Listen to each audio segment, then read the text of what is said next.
Hi there. Thanks for joining me today for this IELTS academic writing preparation video. Today we're going to be focusing on the academic writing task 2, opinion essay. I'm so glad that you're here with me today. I'm going to take you through a general description of what the opinion essay looks like. I'll talk a little bit about the scoring and give you a guide for how to best approach this essay. We'll look at an outline together, we'll make our outline notes, and then you'll follow along as I write this essay. Now, in my opinion, the opinion essay is actually quite straightforward. It is quite simple in that you'll be given a question containing an opinion, and you'll have to respond to this opinion in your essay. Most likely, you'll have to respond about whether or not you agree or disagree with the opinion in the question. The most important thing for this essay is to establish your opinion early on. A lot of students make mistakes in that they just start writing without really thinking about their opinion and how they're going to formulate the opinion, and then they end up switching their opinion midway through the passage. And once you've started writing in that test booklet, it's really too late to change your mind. So stick with me, I'll teach you how to avoid that, how to make a great outline, and let's get started. Like I said, first, I just want to discuss the scoring with you. The scoring is the same for all types of essays, but I just want to show you what it looks like for this specific opinion essay. First, the task achievement is going to address whether or not you have fully responded to the question. So this means you have responded to the opinion and you have stated your own opinion, usually whether or not you agree with the opinion in the prompt. Sometimes students don't fulfill the task achievement because they don't answer all of the questions or they don't hit on all of the points in the essay. Now, for other types of essays like advantages and disadvantages or problem and solution, getting all of your marks in the task achievement can be a bit more difficult.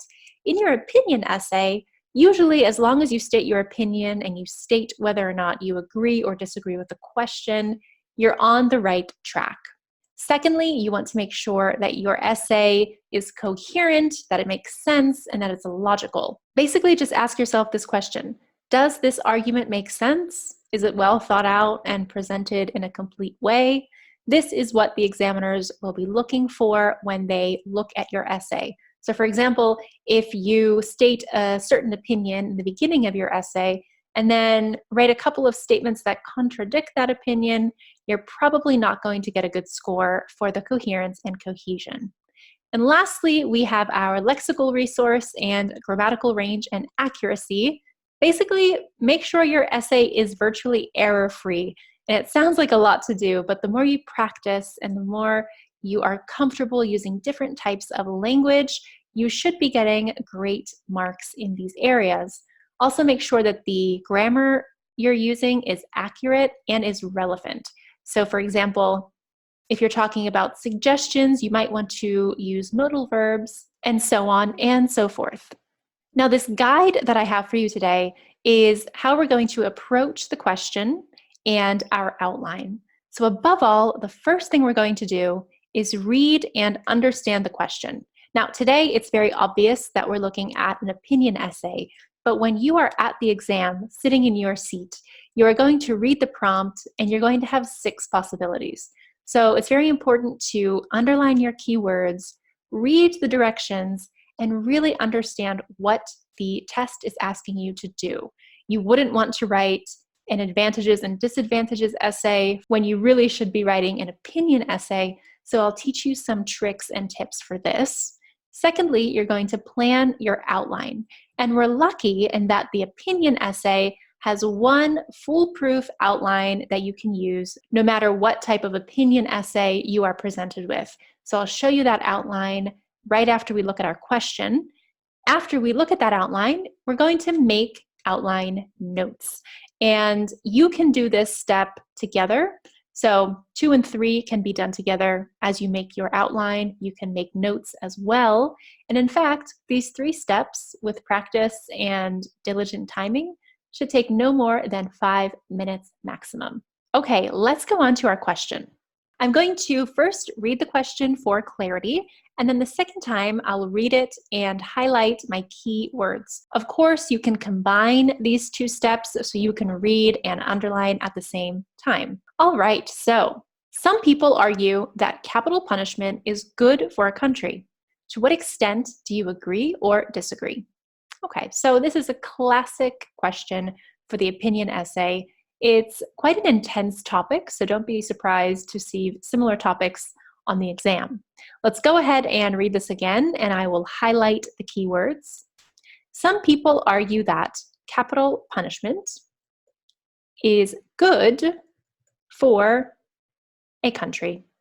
So I have highlighted capital punishment, good, and country because this opinion basically agrees with capital punishment.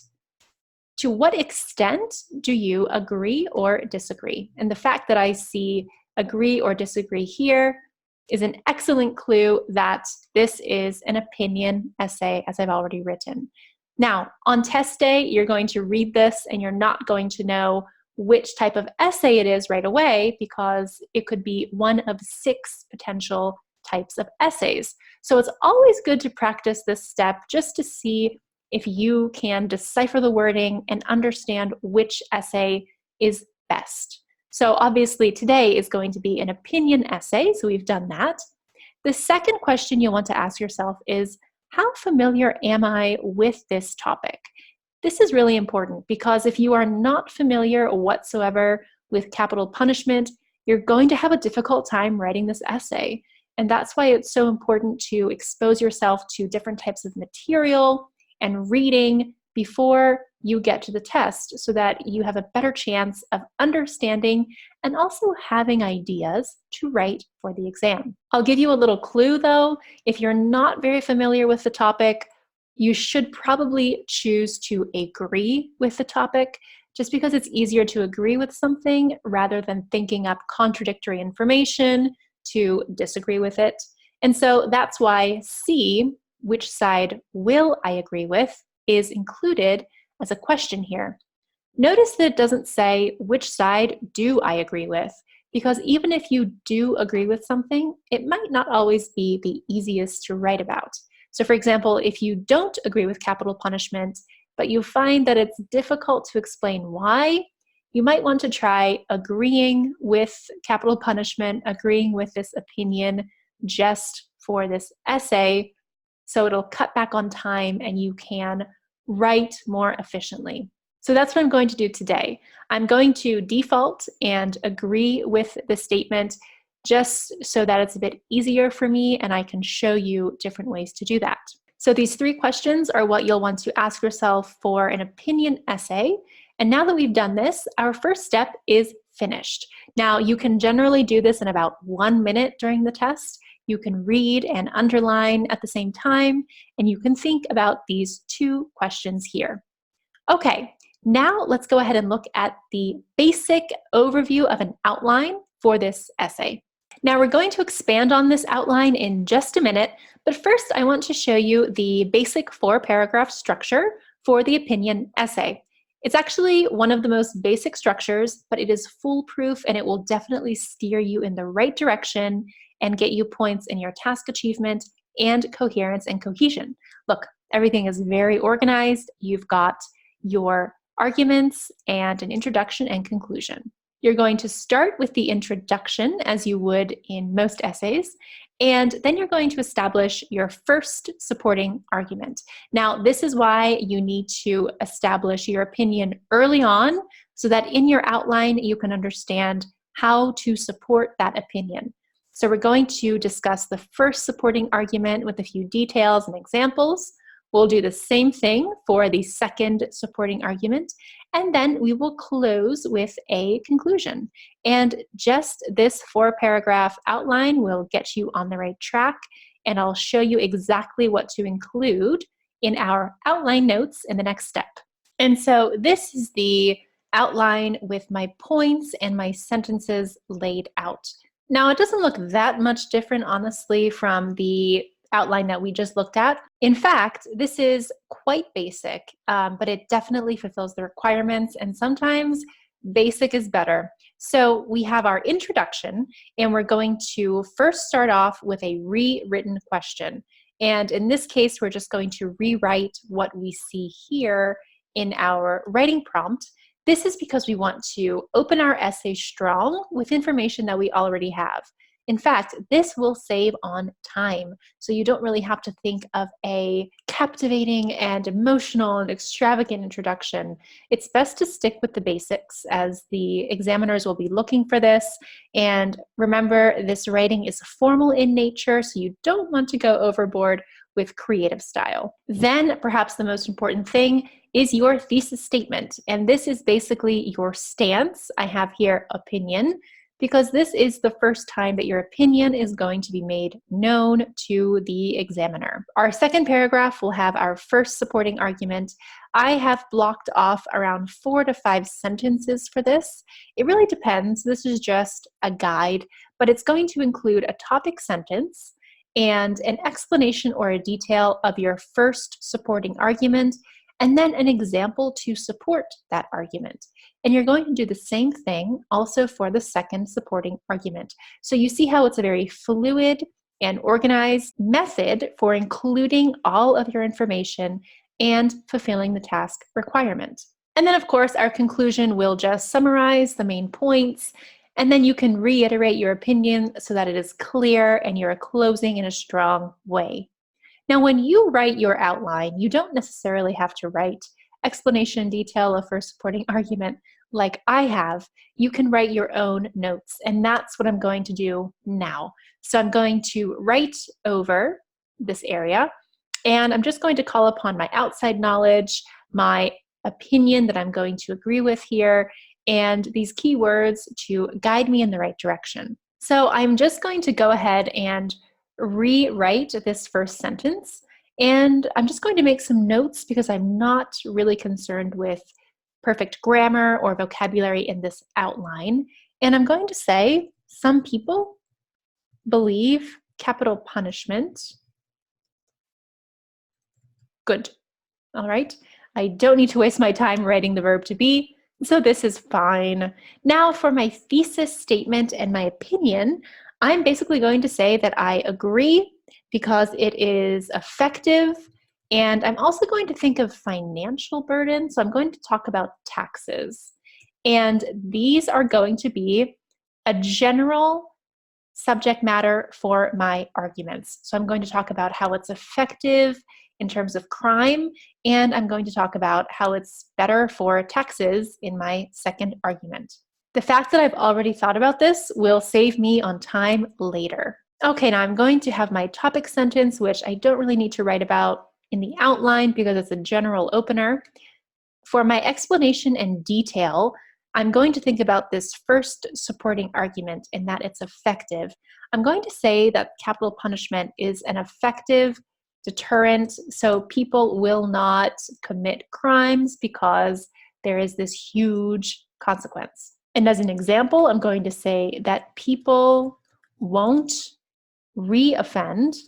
They won't reoffend, so they won't commit crimes, and there will be less crime because of this.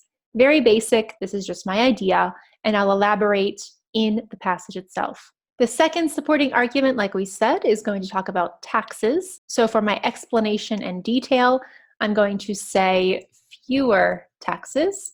And as an example, I'm going to say people will spend less time in jail, and so it will be better for the government and also for society because they won't have to pay as many taxes. All right, now for the conclusion, I'm going to summarize the main points. So I'll just do some general thoughts, main points, and then reiterating my opinion, I'll just talk about how the country would benefit. And there you have it. This is a quick outline with a couple of key words, my ideas, and this has really set me up to succeed, and it's set me up to have a very organized essay. And I'll show you exactly how we'll do it. I'll go to the right-hand side, and I'm really just going to start writing. So I'll put my thesis sentence in bold, but for now I want to focus on rewriting the sentence right here found in the writing prompt. And I'll start out by saying some people believe that the death penalty can benefit a nation. Basically the same thing that was written here. I did keep a nation, I kept it singular because it talked about country here. Instead of saying good, which is quite basic, I said could benefit, can benefit in this case. Let's continue with the thesis statement.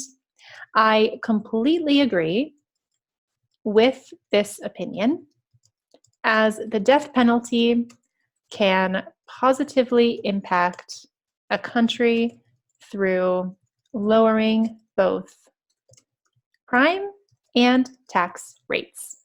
So again, I'm talking about crime rates here, I'm talking about taxes here. I have really taken a strong stance, so the examiner sees that I completely agree, and this really sets up the rest of the essay. Notice how it says, I completely agree, and not, I think, okay? Or not, I think the death penalty can positively impact.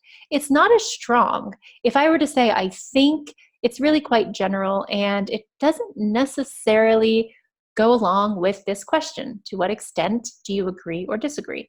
So always strive to use the appropriate language for the question.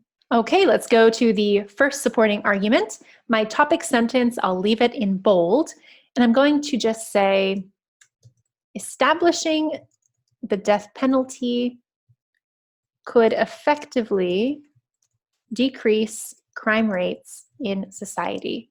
I'm talking about crime in this paragraph, so this is a perfect topic sentence. To continue with my explanation and detail, I'll say the most compelling reason for the death penalty's positive contribution to society is that it is an effective deterrent to serious crime. And this is my effective deterrent here. Now I'm going to give an example. I'm probably going to write 2 sentences for my example in order to really support this claim. So I'm going to go ahead and say, for example, people who are thinking of murder or committing violent acts will think twice before doing so, and dangerous criminals who have undergone the death penalty would never be able to re-offend. So this is my point where I'm talking about how people will not re-offend because it would be impossible, and there will be less crime because people will be deterred from doing so. I just want to add a closing sentence here to sum it up, and I would say, as a result of this policy, so the death penalty, crime rate would decrease. And I've used a conditional here because I'm speculating, but this really fits into my first supporting argument of it being an effective deterrent. So there we go. And I've also started with what I feel is the stronger argument. So that's also another good way to go. Let's go ahead with our second supporting argument. My topic sentence again will be in bold. And I'll say additionally, as this is my second supporting argument, the death penalty could lower taxes for citizens. Again, I'm speaking in the conditional. And I'll go ahead and talk about the explanation, and I'll say with this policy, the government would be able to spend less money on keeping the criminal in prison. And for an example, I'll say if the criminal is jailed for many years or for life, the government would need to pay for the enormous expenses involved, such as the cost of food for the prisoners and the salaries for the prison officers. So this is where I'm thinking of less time in jail, better for government and society. I'm effectively showing how if the death penalty is not put into place, there is a lot of money that is put to waste. So I'm just going to close up this argument and talk about why it would be beneficial to have the death penalty by saying, however, with the death sentence, the prisoner will spend less time in prison, and this would reduce the cost of imprisonment substantially. Now, notice a couple of things here. This contrasts with the previous sentence, so it's great to add in a great connector, however. And I've used death sentence instead of capital punishment. Now, I personally know that this is a synonym, so I went ahead and used it. And so those are my two arguments. I've got the first one and the second one, and now I am ready for the conclusion. Now, I'm just going to sum up here and say, all in all, I wholeheartedly agree with the opinion that sentencing serious criminals to death is beneficial for countries due to its deterrent effect and its ability to cut down on government costs. I'd also say something such as, additionally, it guarantees that dangerous criminals are removed from society. And now, as a last sentence, I'll say, given this situation, it is recommended that governments around the world think about implementing this form of punishment. Okay, and I've basically finished off here.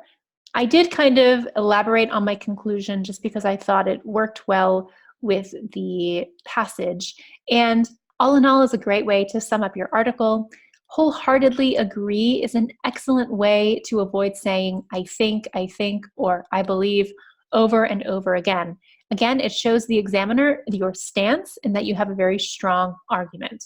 I've also closed with a recommendation, and that's fine. I added this in mostly because it has the passive voice, so it is recommended, and also some recommendations and the language recommended to think, so recommended plus the bare infinitive. These structures are a bit advanced and will really give your examiner a nice idea of the range you're able to use in terms of your grammar. Other types of grammar include the conditional and modals, since some of this was spent speculating, and also use synonyms when you can. So death penalty and capital punishment. If a student were to use death penalty in terms of capital punishment, I would probably think that they have a great synonym word base because this is quite specific language. All right, so let's look at our word count as our last thing. And we've got 257 words. So we have fulfilled the 250 word minimum. We're right there. If we wanted to, we could probably add more information in the introduction, seeing as how I've done so in the conclusion. But in terms of your argument, you want to stay more or less around this 4 to 5 sentence mark because you don't want to go off on a tangent. So this word count fulfills the requirements. We've really utilized our outline, and let's go ahead and look at the main points from this lesson and wrap up. Okay, as always, you want to read and understand your question. Again, like I talked about earlier, we're going to have 6 different essay types in the exam. Obviously today it was an opinion essay and you are prepared for that, but just think about the situation. If you're not aware of what essay it could be, you really need to read, understand, and underline your keywords to get a general feel for your writing prompt. Then you'll want to plan your outline and make appropriate notes. You want to decide your opinion quickly. This essay really calls upon this third point. The sooner you decide your opinion, the sooner you can start planning your outline and writing your essay. The worst case scenario would be not deciding your opinion early on and changing midway through your passage. Or perhaps you think of an opinion quickly, but then as you're writing, you find that it's really difficult to find supporting arguments. So do this quickly before you put the pen to your writing book. Next, of course, you want to use varied grammar structures and vocabulary. The best way to do this is preparation beforehand. And of course, we have this 250 word minimum with around 40 minutes more or less. So always keep this in mind. And of course, you want to think quick and get creative, not so much with your language, but with your ideas. So for example, today we had capital punishment as a very intense topic. If you're not very familiar with it, I mean, get creative in the way that you approach the topic and really brainstorm to your advantage. All right, so that is it for today's lesson. I'm so happy you joined me, and I hope you found it useful and can take some of these tips and tricks and use them for this essay, writing in general, and IELTS preparation in general as well. I hope you continue studying, and if you do, you should definitely visit us at www.bestmytest.com/IELTS. We have a lot of material there just waiting for you. So go ahead and take a look, and I will see you for the next lesson. Thanks a lot and have a lovely day.